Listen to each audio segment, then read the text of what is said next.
12월 7일 말씀 묵상하겠습니다. 함께 기도하겠습니다. 하나님, 우리가 하나님 안에서 참된 행복을 누리며 살기 원합니다. 우리의 삶에 재물이나 소유나 풍요가 목적이 되지 않게 하시고 하나님이 우리의 삶에 허락하신 그 모든 것들로 하나님 안에서 참된 기쁨과 즐거움의 삶을 살아내는 저희가 되게 하여 주시옵소서. 예수님 이름으로 기도했습니다. 아멘. 오늘의 말씀은 전도서 5장 9절부터 20절까지의 말씀입니다. 말씀을 함께 살펴보시기 전에 개인적으로 말씀을 꼭 읽으시고 묵상하는 시간 가지시기 바랍니다. 5장 9절입니다. 땅의 소산물은 모든 사람을 위하여 있나니 왕도 밭의 소산을 받느니라 라는 말씀으로 시작하고 있어요. 그렇습니다. 왕은요, 세상에서 가장 힘과 큰 권력을 가지고 있는 자예요. 그러나 이러한 왕도 사실 하나님이 허락하신 땅의 소산물을 먹고 사는 존재라는 것이죠. 그래서 이 땅의 모든 것들은요, 바로 하나님으로부터 오는 것, 하나님이 주신 선물이라는 것을 우리는 인정해야 합니다. 10절입니다. 은을 사랑하는 자는 은으로 만족하지 못하고 풍요를 사랑하는 자는 소득으로 만족하지 아니하나니 이것도 헛되도다. 재산이 많아지면 먹는 자들도 많아지나니 그 소유주들은 눈으로 보는 것 외에 무엇이 유익하랴 라고 말하고 있죠. 오늘은 특별히 이러한 재물, 부요함, 풍요함에 대한 주제를 가지고 오늘 전도서의 저자인 솔로몬은 이야기를 풀어나가고 있습니다. 여러분, 우리의 삶에 있어서요, 만약에 재물을 통해서 또한 우리의 소유를 통해서 행복한 삶 또는 더 나은 삶을 얻는 것이 목적이 아니라 재물 자체, 부유함 자체가 인생의 목적이 된다면요, 그것을 아무리 쌓고 쌓아도 마음의 만족을 누릴 수 없어요.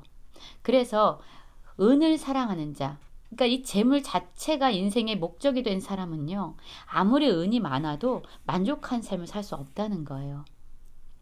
풍요를 사랑하는 자, 이 풍요 자체가 목적이 된 사람, 이 풍요로운 삶을 통해서 내가 좀 더 나은 삶, 내가 좀 더 즐거운 삶, 행복한 삶이 목적이 아니라 이 풍요로움 자체를 사랑하고 이것을 목적으로 삼는 사람들은 아무리 많은 소득을 가진다고 해도 그들은 결코 만족할 수 없다라고 말하고 있습니다. 결국 이런 사람들은요, 이런 재물이나 이런 풍요로움 그 자체에 중독이 되고 또한 그 재물이나 그런 돈이 우상이 되기 때문에 스스로에 대해서 어떻게 생각하냐면 재물을 위해 존재하는, 재물을 벌기 위해 존재하는 도구나 수단으로 스스로를 생각하게 됩니다. 그래서 그러한 재물은요, 결국 자신의 자존감을 떨어뜨리고 자신에게 해를 끼치는 악한 것이 될 수밖에 없죠. 그래서 이러한, 물론 여기서 말하는 풍요, 재물이죠. 이러한 재물이 많은 것은 우리의 삶에 참으로 편안함과 또한 안락함을 줄 수는 있습니다. 그러나 그렇다고 해서 이것이 반드시 좋은 것이다, 우리의 삶을 더 낫고 더 행복한 삶으로 이끌어주지는 못한다라고 말하고 있습니다. 실상 그렇잖아요. 재산이 많으면요, 그것을 쓰는 사람도 많아집니다. 그래서 그것을 많이 가지고 있는, 그 재물을 가지고 있는 사람들은요, 사실 진정한 만족, 진정한 더 나은 삶을 사는 것과는 별개의 삶이 되죠. 여러분, 한번 우리를 생각해 보십시오. 오늘 하루에 많이 드시면 몇 개 드세요? 뭐 3끼나 4끼, 많이 야참까지 먹는 분들은 4끼를 드신다고 하는데, 많이 먹어봤자요, 우리는 아침, 점심, 저녁을 먹고 살아갑니다. 돈이 많다고 해서요 10끼, 100끼를 먹을 수 있는 게 아니에요. 우리의 위는요, 우리의 소화기관은 한정되어 있어요. 우리는 돈이 많아도 단지 하루에 3끼를 먹고 살 뿐이에요. 그래서 돈이 많다고 하는 것이 결국 우리의 삶 자체, 그것에 어떤 유익을 끼치는 것과는 별개의 문제가 될 수 있다는 거예요. 12절 보면은요, 노동자는 먹는 것이 많든지 적든지 잠을 달게 자거니와 부자는 그 부요함 때문에 자지 못하느니라 라고 말하고 있어요.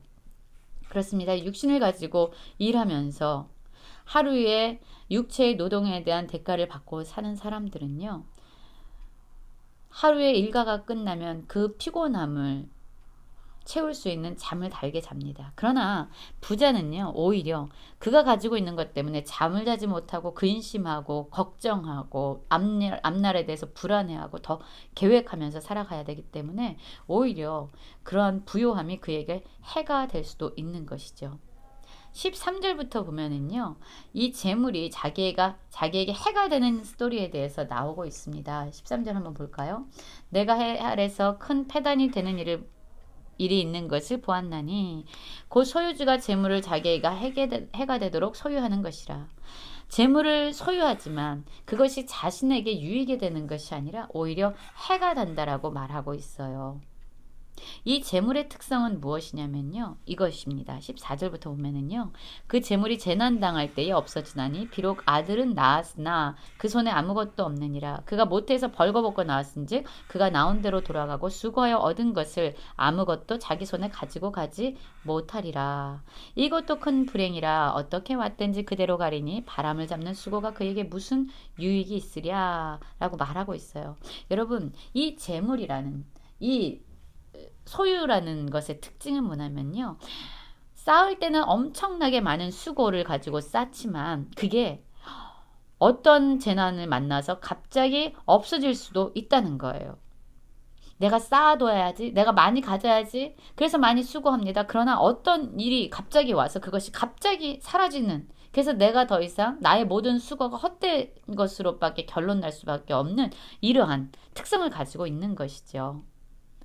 그래서 자신의 자식에게도 아무것도 물려줄 것이 없는 그러한 형국을 맞이할 수도 있고요. 또 이 재물이라는 특성은 뭐냐면요, 바로 우리가 죽고 나서 우리가 난 곳으로 돌아갈 때에 우리는 어떠한 재물도 어떠한 소유도 가져갈 수 없다는 거예요. 우리의 인생은요, 우리가 이 세상에 온 대로 가게 돼 있습니다. 벌거벗고 나온 것처럼 우리는 아무것도 가지고 가지 못해요. 그래서 이 재물이라는 것의 특징은요, 우리가 영원히 소유할 수 없는, 오직 이 세상을 사는 동안에 우리의 삶을 행복하고 즐겁고 윤택하기 위한 하나의 도구일 뿐이지 우리의 어떤 것도 책임져 주지 못하는 것이다 라고 말하고 있습니다. 그렇기 때문에 이 재물을 위해서 더 많이 가져야지 라고 하는 것이 실상 그 사람에게 엄청난 불행이 될 수도 있고요, 바람을 잡는 헛수고가 될 수 있다라고 이야기하고 있어요. 일평생 어두운 데서 먹으며 많은 근심과 질병과 분노가 그에게 있느니라. 사람이 하나님께서 그에게 주신 바 그 일평생이 먹고 마시며 해 아래서 하는 모든 수고 중에서 낯을 보는 것이 선하고 아름다움을 내가 보았나니 그것이 그의 몫이라. 여러분, 하나님의 관점에서 어떤 사람이 가장 더 나은 삶을 사는 지혜로운 사람일까요? 바로 하나님께서 우리에게 수고하라고 하셨잖아요. 그래서 우리는 지금도 수고하면서 우리는 먹고 삽니다. 그런데 이 수고를 통해서 우리가 얻은 것으로 먹고 마시고 즐거워하는 것, 그것이 가장 나은 삶이고 가장 선하고 아름다운 삶이다라고 이야기하고 있어요. 그것이 바로 하나님께서 우리에게 주시는 몫이다 라고 말씀하고 있죠. 그렇기 때문에 또한 19절은요. 어떤 사람에게든지 하나님이 재물과 부여를 그에게 주사 능히 누리게 하시며 제 몫을 받아 수고함으로 즐거워하게 하신 것은 하나님의 선물이다. 여러분, 하나님의 선물이 무엇입니까? 하나님이 바로 재물과 부요함을 사람들에게 주시는 분인 거예요. 그리고 우리는 하나님께 받은 그것을 가지고 수고하면서 즐거움을 누리고 행복한 삶을 살아가면 이것이 마땅한 거예요. 그러니까 재물과 부요라는 것은요, 우리가 막 노력한다고 우리의 것이 되는 것이 아니라 하나님께로부터 오는, 하나님이 우리의 행복한 삶을 위해서 허락해 주신 선물에 불과하다는 거예요. 그런데 우리는 어떻습니까? 이것을 내가 내 힘으로 내 노력으로 막 잡으려고 엄청나게 수고하고 노력하잖아요. 이것이 바로 하나님의 선물입니다. 여러분, 오늘 말씀을 보면은요, 하나님은 우리에게 재물과 부요함을 주십니다. 이 말은 또 때로는 가난함과 또한 우리에게 궁핍함을 줄 수도 있다는 거예요. 섹스피어는 이런 말을 했습니다. 세상에는 극단적으로 선한 것도 악한 것도 존재하지 않는다라고 말을 했습니다. 그런데 우리는 다른 생각을 가지고 있죠. 우리는 선한 것과 악한 것을 구분을 분명히 하고 살아가요. 부유한 것은 선한 것이고 가난한 것은 악한 것이다. 건강은 선한 것이지만 질병은 악한 것이다. 성공은 선한 것이지만 실패는 악한 것이다. 라는 생각들이 우리들 가운데 되게 많이 있습니다. 그러나 오늘 말씀을 보면은요, 이러한 부요함도, 이러한 어떠한 풍성함도, 재물도 어떤 면에서는 보면은 선한 것이 우리의 삶을 윤택하게 하는 것이 될 수도 있지만, 어떤 측면에서 보면은요, 자기에게 해가 되는 것일 수도 있다는 거예요. 어떨 때죠? 사람들이 그것을 하나님이 우리에게 허락하신 것이다라고 받아들이고 그것을 하나님의 뜻대로 사용할 때에 그것은 우리에게 선한 영향력을 끼치고 우리에게 유익한 것이 됩니다. 그런데 이것을 하나님이 주신 것이다라고 생각하지 않고 내 힘과 내 노력과 내 수고로 이것을 모으고 쌓아놔야지라는 그런 탐욕과 탐심에서 이것을 붙잡으려고 한다면 그 모든 노력은 헛된 바람을 잡는 헛된 수고일 뿐이고 그것은 그에게 해를 끼친다. 악한 것이다 라고 이야기하는 것이죠. 여러분은 어떠한 삶을 살아가고 있습니까? 우리는 무엇을 가지고 있든지 하나님이 우리에게 주신 본래의 목적을 따라서 그것을 사용해야 합니다. 재물은 하나님께서 우리에게 선물로 주신 것이죠.